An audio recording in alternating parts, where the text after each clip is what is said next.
अस्सलामुअलैकुम my YouTube family, कैसे हैं आप सब। होपफुली आप सब ठीक होंगे, खुश होंगे, मज़े में होंगी। मेरी सब बहनें बिल्कुल खैरियत से होंगी। तो welcome back to my channel and welcome back to another video. तो आज मैं आप लोगों के साथ एक बहुत ही बेहतरीन सी अपनी पर्सनल रेसिपी शेयर करने लगी हूँ इस वीडियो में। तो आज मैं बनाने लगी हूँ कड़क चाय, मतलब कि I am a tea lover and आप लोगों ने मुझे भी बताना है कि आप लोग टी लवर हो या नहीं। बेहतरीन सी चाय बनाने के लिए मैंने यहाँ पे लिया 2 कप के करीब दूध। ठीक है, जितना हम लोग दूध ऐड करेंगे उसके अकॉर्डिंग हम लोग पानी ऐड करेंगे। ठीक है, 2 कप मैंने लिया खालिस दूध, नो बिल्कुल भी पानी नहीं ऐड किया। अब मैं इसमें ऐड करूँगी वाटर मैंने लिया है अब 1 कप। ठीक हो गया, नॉर्मल जो कप होता है, और थोड़ा सा 2 से 3 घूंट और इस तरह से ये जो ड्रिंक, इस तरह से जो स्ट्रॉन्ग चाय होती है उसका ये दूध हो गया है रेडी, आप लोग देख सकते हैं। और हमेशा जो दूध पत्ती होती है उस दूध में हम लोग जो पत्ती ऐड कर सकते हैं, लेकिन अगर हम लोगों को लाइट सी स्ट्रॉन्ग चाय चाहिए होती है तो हम उसके लिए दूध जो है हमेशा पतला लेते हैं, इतना पतला भी नहीं कि पानी चाय लगे, लेकिन नॉर्मल आइस। ठीक है, अब हम इसको बॉयल आने तक कुक करेंगे।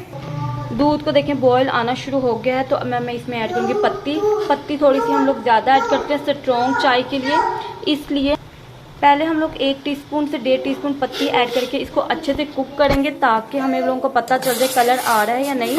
और पत्ती मैंने डियर टी और लिप्टन टी हम लोग मिक्स करके यूज़ करते हैं। और ये देखें जी, चाय को बॉयल आना शुरू हो गया और अब हम इसको मज़ीद अच्छे से इसके साथ फेंटा लगाएंगे और पकाएंगे।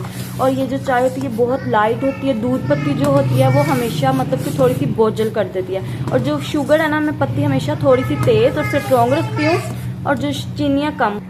चाय जो है हमारी मीडियम आंच पे पक रही है, तो अब मैं इसमें ऐड करूँगी चीनी मैं इसमें ऐड करूँगी 2 टीस्पून। अगर आप लोग बहुत ज़्यादा पसंद करते हैं तो आप लोग अपने टेस्ट के अकॉर्डिंग ऐड कर सकते हैं।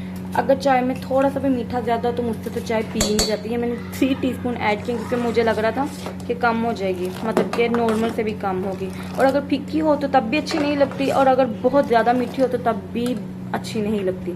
ठीक है, मैं इसको अच्छे से कुक करूँगी। ये देखें जी, कुछ इस तरह से इसकी शक्ल आ गई है। अब मैं इसको कप में निकालती हूँ। बेहतरीन सी चाय है, अगर आप लोग ज़्यादा खाना चाहते हैं तो वो आप लोगों की चॉइस है। यहाँ पर जी ये है जी चाय की फाइनल लुक बेहतरीन से टेस्ट के साथ। और अगर आप लोगों को वीडियो अच्छी लगे तो लाइक कीजिएगा, शेयर कीजिएगा। मैं मिलूँगी नेक्स्ट वीडियो में। अल्लाह हाफिज़।